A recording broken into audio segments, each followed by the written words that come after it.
तो हम बार बार से बोल रहे हैं कि अगर दो रेजिस्टेंस पैरेलल में लगे हों तो उनका जो अफेक्टिव रेजिस्टेंस होता है वो ऊपर दोनों का मल्टीप्लाई और नीचे दोनों का प्लस।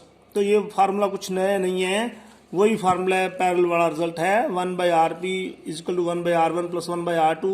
एलसीएम R1 R2 आ गया, या R2 इधर चला गया, R1 इधर चला गया, और RP अब इसका रेसिप्रोकल कर दो तो RP/1 आ जाएगा, और ये मल्टीप्लाई ऊपर चला जाएगा और ऐड वाला नीचे आ जाएगा। तो बार बार हम ये रिजल्ट यूज करेंगे शॉर्टकट जल्दी जल्दी में करने के लिए, जब दो रेजिस्टेंस क्या लगे हों, पैरेलल में लगे हों।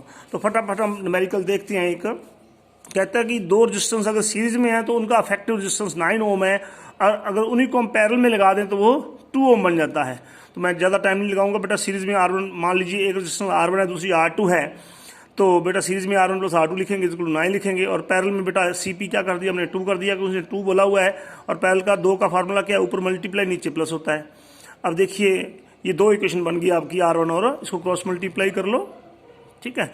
जैसे मर्जी सोल्व करो, आपने जरूरी नहीं है जैसे सम में किया वैसे ही करना, आपने जैसे मर्जी करो। दो आपके वेरिएबल हैं और दो ही आपके पास क्या है, इक्वेशन है, आप R1 R2 सोल्व कीजिए, जरूरी नहीं है कि आप बुक के अकॉर्डिंग करो। नेक्स्ट न्यूमेरिकल आप देखिए कि डिटरमाइन द इक्विवेलेंट या effective equivalent resistance of the network shown. तो यहाँ ए और बी, एक बेटा जरूर नोट करने वाली बात है कि जब कभी भी आप रेजिस्टेंस सोल्व करते हो ना, तो ये ध्यान से देखा करो किस किस पॉइंट के बीच बोला उसने, ये जरूर ध्यान करो। तो यहाँ पे ए और बी के बीच में ही फाइंड करना है, लेकिन कई सम आगे आएंगे जिसमें से थोड़ा सा कंफ्यूजन हो जाता है कि किस किस पॉइंट में फाइंड करना है। तो बेटा ये 1 और 2 दोनों सीरीज में है। तो 3 हो गया, ये 3 और 4 क्या हो गया, 7 हो गया। उसके बाद 1 और 2 3, और 3 और 4 7, 3 7। तो हमारे पास एक नया सिस्टम बन गया, यानी ऊपर आपके 3 रेजिस्टेंस बनेंगे, नीचे आपके 7 7 बनेंगे, और बाद में उनको हम क्या लगा लेंगे, पैरेलल में लगा लेंगे। क्या लगा लेंगे, पैरेलल में। तो और बाद में आप उसको सोल्व कर सकते हो। अगर आपको दिक्कत है तो मैं आपको सोल्व करके दिखा सकता हूँ, इसमें कोई दिक्कत नहीं है, क्योंकि आपका कॉम्बिनेशन बन गया ऊपर 3 3, ऐसे बन गया आपका जो कॉम्बिनेशन है।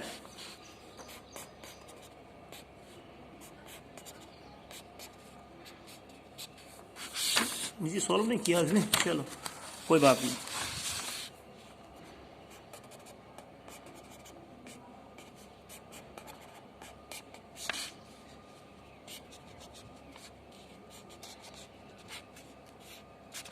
बेटा ऊपर आपका क्या बन रहा है, मेरे ख्याल से 2 और 1 3 3 बन रहा है, 3 7 3 7, यहाँ भी 3 और 7।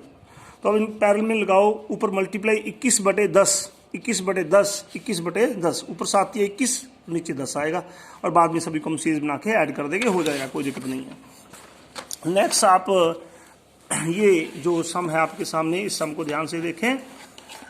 तो क्या कहता है सर, इसकी लाइट पूरी है, ब्राइटनेस। तो देखिए आप ब्राइटनेस चेक कर लीजिए, हाँ अब करो, ओके रोक दीजिए, हाँ। तो देखिए ये आपके पास सम है। तो यहाँ पर आपके पास 8 ओम रेजिस्टेंस, ये वाला 4 ओम और ये वाला 2 ओम, ये 9 वोल्ट की बैटरी है। तो पहले तो बोला उसने ये जो चाबी बाहर निकाली हुई है, तो आपका सर्किट सिर्फ इतना ही है। इट मीन आपकी टोटल रेजिस्टेंस 2 और 4 क्या है, 6 ओम है, और टोटल वोल्टेज क्या है आपका 9। तो आपको करंट कितना मिलेगा, वोल्टेज 9 बटे में वोल्टेज क्या आ गई 6, 9/6 करंट आपका आएगा। ये देखिए 1.5 9/6 जब ये ऑफ है तो। लेकिन अगर आप इस की को क्लोज कर देते हो फिर क्या होगा, फिर टोटल रेजिस्टेंस आप निकालो, 8 और 4 का लगाओ, पैरेलल लगाओ, क्योंकि 8 और 4 दोनों क्या है, पैरेलल में। तो 8 ऊपर मैंने बोला मल्टीप्लाई 800 का 32, नीचे बेटा 12, 32/12 आ गया, 32/12। इन दोनों को 4 से कट करोगे, 32 को 4 से कट करोगे 8 आएगा, और 12 को 3, तो 8/3, इन दोनों की मिला के क्या 8/3, और 2 इसके साथ क्या लगेगी, सीरीज में लगेगी। तो 8/3 ये बड़ा 8/3, प्लस में 2 कर दो आप बेटा, सोल्व कर लो इसको, सीरीज में लग गया, बाद में इसी भी लगेगी, जो दोनों का रिजल्ट आएगा उसके साथ ये वाला। तो बाद में आपका रेजिस्टेंस और हो गया, फिर वही फार्मूला, कौन सा, करंट वाला। टोटल रेजिस्टेंस आप ले लोगे, वोल्टेज 9 है और डिवाइड में 14/3 बेटा 14/3 आएगा, ये 3 ऊपर चला गया, तो आपका बाद में जो टोटल करंट, बैटरी जो करंट भेज रही है वो करंट आएगा। तो यहाँ से करंट कितना जा रहा है, 27/14 करंट जा रहा है। अब पूछा उसने करंट क्या है, अब यहाँ से अब करंट कितना जा रहा है। तो अब इसके लिए आपको क्या करो, टोटल करंट आपने निकाल लिया, तो इन दोनों के क्रॉस क्या निकालना है, पोटेंशियल डिफरेंस। दोनों पैरेलल में है तो इनके क्रॉस पोटेंशियल डिफरेंस क्या होगा, सेम होगा। तो टोटल करंट, जितना करंट यहाँ से जा रहा है उतना इन दोनों में जा रहा है। तो दोनों का रेजिस्टेंस आपने पहले निकाला है, 8/3 निकाला है, और दोनों में से जो करंट जा रहा है वो भी हमने निकाला है। तो अब यहाँ पे V = IR का कंसेप्ट लगा लो। इसने कुछ और लगाया हुआ है, आप लगाओ V = I total × R total। तो I total आपका क्या है, यहाँ से जा रहा है या इन दोनों से जा रहा है, एक ही बात है, इन दोनों से जाना और इसमें अकेले में जाना एक ही बात है।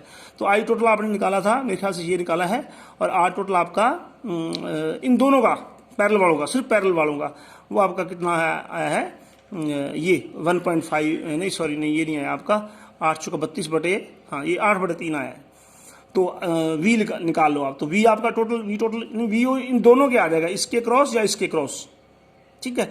तो जब इसके क्रॉस आपका V फाइंड कर लोगे आप, जो भी V आ जाएगा उसको इस रेजिस्टेंस से क्या कर देना है, डिवाइड कर देना है। तो पैरेलल में लगे दोनों, तो दोनों के क्रॉस पोटेंशियल क्या आएगा, सेम आएगा, और उस पोटेंशियल को आप इस वाले रेजिस्टेंस से डिवाइड करोगे तो एमीटर की रीडिंग आ जाएगी, आपका करंट आ जाएगा। लाजमी नहीं आपने ऐसे करना है, ठीक। अब ये बड़ा इंटरेस्टिंग सवाल है बेटा। तो अब इसमें से इसने रेजिस्टेंस पूछा है, तो रेजिस्टेंस ना मेरे ख्याल से Y और Z पॉइंट के बीच पूछा है इसने, ए लेटर है। तो सबसे पहले देखो 10 और 10 आपके क्या है, सीरीज में है। 10 और 10 का क्या हो गया, 20 हो गया। अब वो वाला 20 और ये वाला 10 क्या हो गए, पैरेलल हो गए। तो 20 और 10 का पैरेलल लगाओगे तो ऊपर मल्टीप्लाई करोगे 200, नीचे 30, 200/30 आ गया, यानी 20/3 आ गया, 20/3। अब उस 20/3 के साथ 10 ऐड कर दो और 10 ऐड कर दो, यानी 10 प्लस ये सारा 20/3 है और ये 10 है, उसमें 20/3 में 10 और ऐड कर दो, आपका आंसर, रिक्वायर्ड आंसर आ जाएगा, कोई दिक्कत नहीं है। तो नेक्स्ट इसने निकाला है, आप समझ सकते हो, कोई दिक्कत बड़ी बात नहीं। एक आधा सम कोई और देख लो, ये सम बड़ा इंपॉर्टेंट है, ये वाला 4 जी, अब बड़ा अच्छा सम है। तो एक ये भी सम हम ये एग्जांपल देखते हैं, 38 एग्जांपल आपको भेजिए मेरे ख्याल से। तो इसमें बेटा, इसमें हाँ, अब जो मैं बात कर रहा था पहले आप भी ये नोट करना भी, रेजिस्टेंस किस किस के बीच में कहता है। अब वो कहता है A और B के बीच में पहले केस में, दूसरे में A और C के बीच में कहता है। जब A और B के बीच में कहेगा तो आपका ये सारा, ये वाला सर्किट और ये वाला सर्किट डेड हो जाएगा, क्योंकि करंट यहाँ से आके ऐसे होके ऐसे होके ऐसे जाएगा, कुछ करंट सीधा जाएगा। अब A और B में निकालनी है आपने, तो ये रेजिस्टेंस में जो बड़ा इधर करंट जाने का रास्ता है क्या, नहीं है, इधर है नहीं है, तो ये तो डेड ही होगी, आपका ये रह गया। अब यहाँ से करंट डिवाइड हो ऐसे ऐसे, तो तीनों को सीरीज में लगाओ, 1 और 1 2 और 1 3, तो 3 होगी सीरीज में। 3 को 1 के साथ क्या लगाओ, पैरेलल में लगाओ, ऊपर मल्टीप्लाई नीचे प्लस, 3 एकम 3/4, 3/4, तो सारा 3/4 आ गया, उसमें 1 और 1 जोड़ दो, आपका रेजिस्टेंस आ जाएगा। और अगर A और C में कहता है, देखिए सेकंड पार्ट A और C में बोलता है, A और C में बोलता है, तो ये V वाली ब्रांच आपकी डेड हो जाएगी और D वाली ब्रांच आपकी डेड हो जाएगी, ये देखिए। तो वो आपकी दोनों ब्रांचेस, ये वाली आपकी ब्रांच डेड, ये करंट जाने का रास्ता नहीं है, तो आप क्या करोगे। अब देखो ये दोनों सीरीज में 1 और 1 क्या हो गया, 2, और ये 1 और 1 क्या हो गया, 2। अब ये 2 और ये 2 पैरेलल में हो गए, ऊपर मल्टीप्लाई नीचे प्लस, तो 2 दूनी 4/4, 4 1 आ गया, तो ये सारा सिस्टम 1 हो गया, इतना, और ये 1 इसमें ऐड हो गया, 2 और 1 इसमें क्या हो गया, 3 हो गया। बिल्कुल सिंपल सम है। तो अब ये वाले सम बड़े इंपॉर्टेंट है, 4 हैं, ये देखिए आप लोग, इसके लिए बहुत इंपॉर्टेंट सम है 4 हो ये। अब यहाँ देखिए आप लोग, इस पॉइंट को देखिए आप, ये आपने उसने A पॉइंट और B पॉइंट के बीच में पूछा है उसने हमारे से। तो पहले इस देखिए, ये पॉइंट आपने मान लो ये आप O पॉइंट है, तो ये पॉइंट ये वाला और ये वाला एक ही बात है। मान लीजिए ये पॉइंट C आपका D पॉइंट है, तो ये भी D बिहेव करेगा, ये भी D बिहेव करेगा और ये भी D ही बिहेव करेगा। तो अब D में और O में ये तीनों बेटा पैरेलल में होगी, क्योंकि ये भी D पॉइंट है, ये भी D पॉइंट है और ये भी D पॉइंट है यहाँ पर। तो ये तीनों पैरेलल में लगा लेंगे, मेरे ख्याल से 16 भी इसने किया होगा आगे। हाँ, तो तीनों का क्या बनेगा, 3R बनेगा, क्या बनेगा, 3R नहीं, सॉरी पैरेलल में R/3 बनेगा इनका, इसका और इसका क्या बनेगा, R/3 बनेगा। और R/3 में आप R ऐड कर दो आप, क्योंकि बाद में सिस्टम क्या हो गया, सीरीज में हो गया, क्या हो गया, सीरीज में, R/3 + R, तो आपका 4R/3 आ जाएगा। हाँ, इस वाले में ध्यान से देखना आपने। अब पॉइंट कौन सा बोलता हो, A और B बोलता है, देखिए ये बोल रहा है वो A और B, तो इसको तो आप भूल जाओ। इसमें देखो R और R क्या हो गया, 2R हो गया, ठीक है। तो ये 2R और ये R दोनों पैरेलल में हो जाएंगे, ये वाला R और R 2R और R को पैरेलल में लगाओ, जो रिजल्ट आए उसके इस वाले को क्या लगाओ, सीरीज में और ये वाला भी लगाओ सीरीज में, क्योंकि ये वाला और ये वाला सारा एक और ये वाला एक हो जाएगा।